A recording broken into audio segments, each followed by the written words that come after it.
If Grandpa knocks tonight, don't open the door. That was the whole reason my cousin Dell called me at 2 in the morning. No hello. No how are you holding up. Just those 9 words in a voice so tight it didn't sound like him, and then nothing. Like he was waiting to see if I understood. The phone felt very heavy against my ear.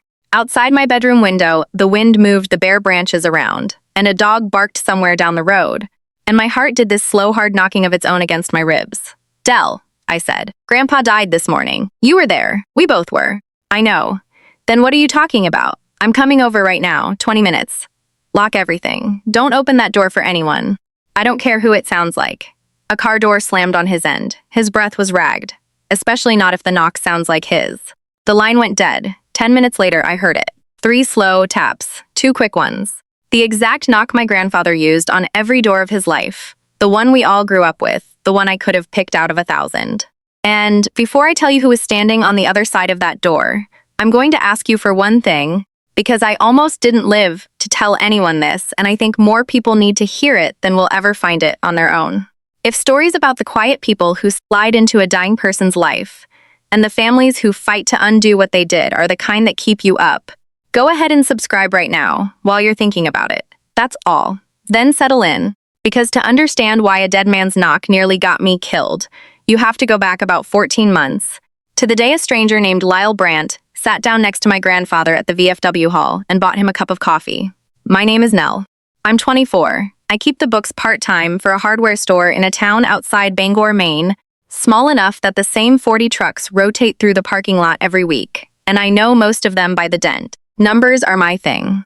Always have been. Give me a ledger that's off by $1, and I will sit there until midnight finding the dollar, not because the dollar matters, but because the wrongness of it itches. Remember that about me, because it ends up mattering. Grandpa Sully raised me more than my own parents did. My mother had her troubles, and my father was a roomer, and from the time I was 7, it was Sully's farmhouse, where I did my homework at the kitchen table, and Sully who taught me to drive the truck down the dirt lane and back. He'd been a lineman for the power company for 31 years, climbed poles in ice storms, came home every night smelling like creosote and cold air. After Grandma passed, he lived alone in that farmhouse with a paid-off mortgage, a workshop full of tools worth more than my car, and a metal box of savings bonds he'd been buying since 1974 because he didn't trust the stock market and he didn't trust banks much more. He was lonely. I should have seen what a lonely old man with money and no one watching looks like to the wrong kind of person. I see it now. Lyle Brandt came into the picture slow. That's how they do it. I'd learn later. Nobody who's any good at this comes in fast. First, Lyle was just a friendly face at the VFW, a Vietnam man like Sully, full of the same stories. Then he was driving Sully to the eye doctor because Sully's night vision was going. Then he was at the farmhouse twice a week, then 4 times, fixing things that didn't need fixing, staying for supper, calling himself your grandpa's good buddy, in this warm, easy way that made you feel small, for doubting it. The first time I met him, he shook my hand too long and looked at me too closely and said, "Sully talks about you all the time. The smart one. The one with the head for figures." And something cold walked up the back of my neck, and I told myself I was being unfair to his man who was kind to a lonely old veteran. I told myself that for a year. Things went missing slowly. A man's whole life can be drained 1 bucket at a time, and he'll swear the well is full right up until it runs dry. Sully started saying odd things on the phone, that Lyle was helping him get his affairs in order, that Lyle had a lawyer friend who'd drawn up some papers, real cheap, did me a favor. That Lyle said the family didn't visit enough, and Sully shouldn't feel bad leaning on the one person who actually showed up. That last one stung, because it was half true. I worked 2 jobs and lived 40 minutes away, and I didn't show up enough, and a predator's best weapon is always the grain of truth you can't argue with. By summer, Sully had given Lyle a key to the house. By fall, he'd signed something he couldn't quite explain to me, waving his hand, saying it was just so Lyle could handle things if I get sick. Power of attorney, I figured out later. A man who'd known my grandfather for 11 months had legal power over his money, his medical choices, his everything, and the rest of us found out by accident. I tried to talk to Sully about it once, in September, sitting on his back porch. "You don't like Lyle," he said. Not a question. "I don't trust how fast he got close, Grandpa. That's different." Sully was quiet a long time, working a splinter out of his thumb with his pocket knife, the way he'd done my whole life. The light was going gold over the field. When he finally spoke, his voice was lower, steadier, and for a second, the fog that had been settling over him lifted clean off. "I'm old, Nell. I'm not stupid. There's a difference, and people like Lyle bet their whole game on you not knowing it. He folded the knife. I see him. I see all of it. You let a man think he's winning, he gets careless. He shows you the whole hand. Then the fog came back down, and he asked if I'd seen the sock score, and I drove home not sure if I'd imagined the whole thing. 2 weeks later, he called me and asked me to come over alone, on a weekday, when he knew Lyle had his afternoon down at the Legion. That was the day he gave me the cigar box. It was an old Dutch master's box, soft at the corners, that had sat on his dresser my entire life, holding nothing but buttons and a dead watch. He put it in my hands at the kitchen table and held my hands around it with both of his, and his grip was stronger than it had any right to be. "You're going to keep this," he said. "You're not going to open it here. You're going to take it home and put it somewhere that isn't obvious, and you are not going to tell one living soul you have it. Not Dell, not your mother, especially not Lyle. You understand me? Grandpa, what is this?" "It's the truth when the time comes." His eyes were clear that day, all the way through. "Lyle thinks he's got everything. He's got papers that say so. But a man who's been climbing poles for 30 years knows you always run a second line, in case the first one fails." He squeezed my hands. "When I'm gone, that box is the second line. Keep it dark, promise me." I promised him. I drove home with the box on the passenger seat like it might detonate. And because he asked me to, I didn't open it. I wrapped it in a sweater and put it inside an empty paint can in the back of my hall closet, behind the vacuum, and I told no one, and for 6 weeks I almost forgot it was there. He died on a Tuesday morning in November, at the hospital, with the family around him, and Lyle Brandt standing in the doorway in a black coat he must have bought for the occasion, dabbing at eyes that weren't wet. He cried louder than my mother. He told the nurses he'd lost his best friend. He held my hand at the bedside and said, "Your grandfather wanted me to look after all of you now." And the cold came up the back of my neck again. Except this time, Sully wasn't there to make me doubt it. That was the morning. Now you understand the night. After the hospital, I'd gone home alone, because grief makes you want walls around you, and I'd taken something to sleep, and I'd gone under hard. Dell's call dragged me up out of a black hole. Those 9 words. That deadline. Then the knock. 3 slow, a pause, 2 quick. I sat up in the dark with my heart slamming, and the most awful childish part of me, the 7-year-old who did homework at his table, lit up with one impossible thought before my brain could stop it. He's here. Grandpa's at the door. And my feet were on the cold floor, and I was 3 steps toward the hall before Dell's voice came back to me. "Don't open that door for anyone. I don't care who it sounds like, especially not if the knock sounds like his." I stopped in the middle of my own dark living room. The knock came again, 3 slow, a pause, 2 quick, patient, friendly almost, and then a voice muffled through the door, warm and low and absolutely wrong. "Nell, honey, it's Lyle. You awake?" Every hair on my body stood up at once. "I know it's late," the voice went on. "Easy as Sunday. I couldn't sleep after this morning. I figured you couldn't either. Thought we could sit a while. Your grandpa would have wanted us looking out for each other." Optical. "Come on now. Open up. It's just me. It's just me." The same words. The same warm, easy way he had of making you feel small for doubting. And I understood, standing there in the dark in my socks, exactly what was happening, and the understanding was so cold, and complete it nearly buckled my knees. He'd done the knock on purpose. Grandpa's knock. The one he'd learned over 11 months of suppers, the one he knew would go straight past my thinking brain and pull on the rope tied to my heart. He'd come at 2 in the morning, the lowest hour, the hour right after the worst day, betting that a grieving girl half-drugged on sleep would hear that knock and that voice and open the door on instinct before she remembered to be afraid. And he was almost right. I backed away from the door without making a sound. My phone was on the kitchen counter where it was charging. Battery, for once in my life, did not matter, but my hands were shaking so hard I dropped it once on the way to dialing. Not Dell. Dell was driving. Dell was minutes out. Dell couldn't help me through a door. I dialed the 3 numbers. 911, what's your emergency? I kept my voice down to almost nothing. Lips against the phone, eyes on the door. There's a man trying to get into my house. It's 2 in the morning. He has no reason to be here. My grandfather died this morning, and this man was his caregiver, and he's been after the estate, and I'm alone. The address came out of me in a rush. Please. He's at my door right now, and he keeps saying to open it. Stay on the line. Officers are on the way. Is the door locked? Yes. The deadbolt, too. Thank God for the deadbolt. A man named Ezra I'd never tell her about had once said, get the deadbolt. But that's a different story for a different night. Good. Don't open it. Can you get to a room with a lock? Movement at the door stopped me from answering. The knock had quit. In its place came a new sound, small and metal and deliberate, that turned my blood to ice water. A key sliding into my lock. He has a key, I breathed. Oh God, he has a key. How does he have a key to my house? But it wasn't my key.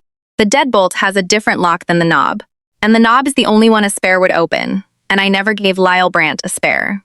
I'd given a spare to exactly one person in the world, years ago, for emergencies, and that person was my grandfather, and it had hung on a board of keys in his kitchen the whole time, labeled in his handwriting, Nell's Place, where a pan who came to supper 4 times a week could read it and pocket it on the way to the bathroom any day he pleased. The knob turned. The deadbolt held. The knob turned again harder, and the door shuddered in its frame, and Lyle's voice came through it, and the warmth was peeling off it now like cheap paint off old wood. Nell, flat, done pretending. Open the door. We need to talk about your grandfather's wishes. And we're going to do it tonight, before anybody fills your head with stories. You've got something of his. I know you do. He told me he gave the smart one something to hold. So you and I are going to have a look at it together. And then this is all going to go nice and smooth. He told me he gave the smart one something to hold. The cigar box. Sully, even at the end, with the fog rolling in, had let one thing slip to the man he was busy letting win. Or he'd said it on purpose, the way you run a second line. I'll never know which. And I've decided it doesn't matter, because either way it brought Lyle Brandt to my door, and that turned out to be the worst mistake he ever made. The police are coming, I said through the door, loud and clear, surprising myself. I'm on the phone with them right now. You should go. The silent soundbite was its own kind of answer. You're lying, he said. But he didn't sound sure. VIN on your car ends in 942, I said. Because I'd parked next to that black sedan at the farmhouse 100 times, and numbers are my thing. The wrongness of them itches. And I'd memorized his plate months ago for no reason I could have named at the time, except that the cold up my neck never fully left. Lyle Brandt, the caregiver. Power of attorney signed in October. I'm telling them all of it. Run if you want. They have your name. A long beat. Then the soft scrape of the spare key being pulled back out of my lock, and footsteps off the porch, not running, just leaving. The unbothered walk of a man who has done this before, and gotten away before and fully expects to again. Headlights swept my front window. For one heart-stopping second, I thought it was him pulling away clean.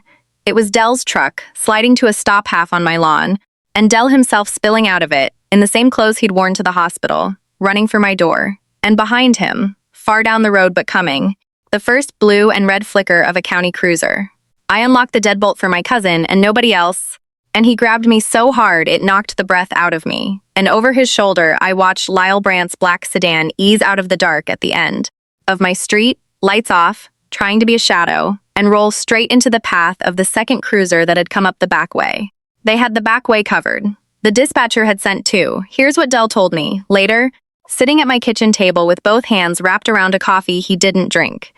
That evening, after the hospital, Dell had gone out to the farmhouse to start the awful work of sorting Sul's things, because someone had to, and Dell was the kind who couldn't sit still in grief. Lyle had been there, of course, already there, going through the desk in the den like he owned it, which on paper he nearly did. And Dell, pretending to look for funeral paperwork, had heard Lyle on his cell phone in the next room, voice low, not low enough. The will's clean, the POA's clean.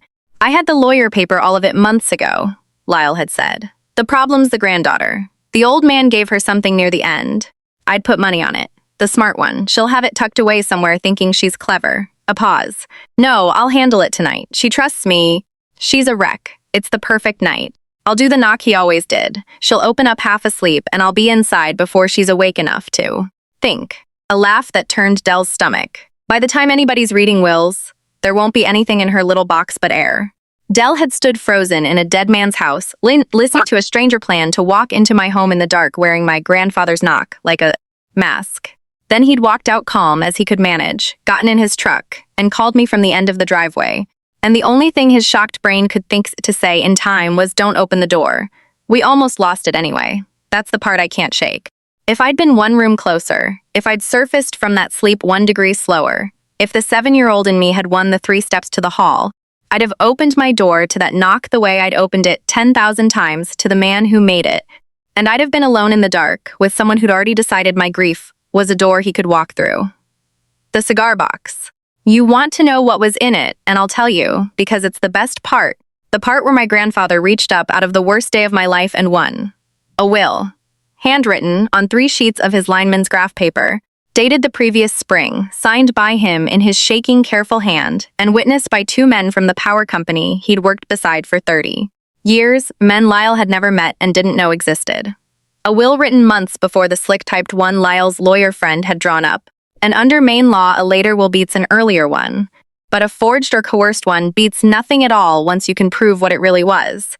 And Sully had given the lawyers a fight from beyond the grave. The handwritten will left the farmhouse and the workshop and the savings bonds to me, and Dell and split among the grandchildren, every one of us named. It left Lyle Brandt $1 for the coffee and a single line underneath in block letters. I knew what you were the whole time. There was a key in the box too, to a safe deposit box at a bank 2 towns over that none of us knew he had, where the original bond certificates sat stacked in their envelopes, untouchable, out of reach of any power of attorney. Exactly where a careful man would put the thing that mattered most. You let a man think he's winning, he gets careless, he shows you the whole hand. Sully had let Lyle think he'd won the house, the papers, the whole estate, and the whole time the real estate was sitting in a steel drawer, behind a key and a button box, and the man who thought he'd cleaned out an old fool had been cleaning out a decoy. It came apart fast for Lyle after that. Turned out my grandfather wasn't the first lonely veteran he'd befriended. There'd been a widow in New Hampshire 2 years back, and a man with no kids over in Augusta before that. Both of them parted from a good chunk of what they had. Both cases that fizzled, because grieving families don't always have the fight in them, and predators count on exactly that. The detective who caught my case had been waiting a long time for one of Lyle Brandt's marks to leave a box behind. He won't be befriending anyone for a while. The handwritten will held. The estate came to us the way Sully wanted, and I keep the original safe now, not as some sad little keepsake on a shelf, but locked away doing its job the way he taught me, because the lesson he left me wasn't about a box at all. So that's what I want to leave you sitting with tonight. The cold I felt up the back of my neck the first day I shook Lyle Brandt's hand was real.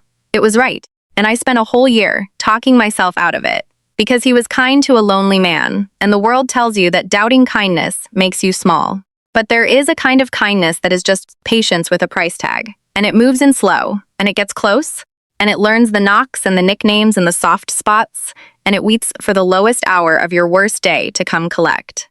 The people who do this are not strangers in masks. They are the helpful new friend nobody else had time to be. They are already inside before you ever think to lock a door. Watch who shows up for the lonely and the dying. Watch how fast they get close, and how much they end up holding, and whether they're still around once there's nothing left to hold. And if the back of your neck ever goes cold around someone who's being very, very kind, do not let anyone, including the polite voice in your own head, talk you out of paying attention. My grandfather knew what Lyle was the whole time. He let him think he was winning right up to the end, and then he handed me the truth in a button box and trusted me to keep it dark until it was time.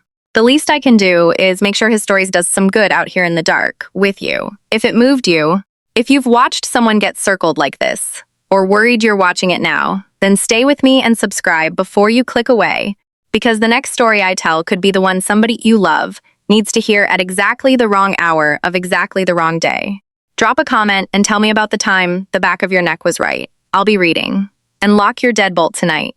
Not the knob. The deadbolt. Trust me on that one.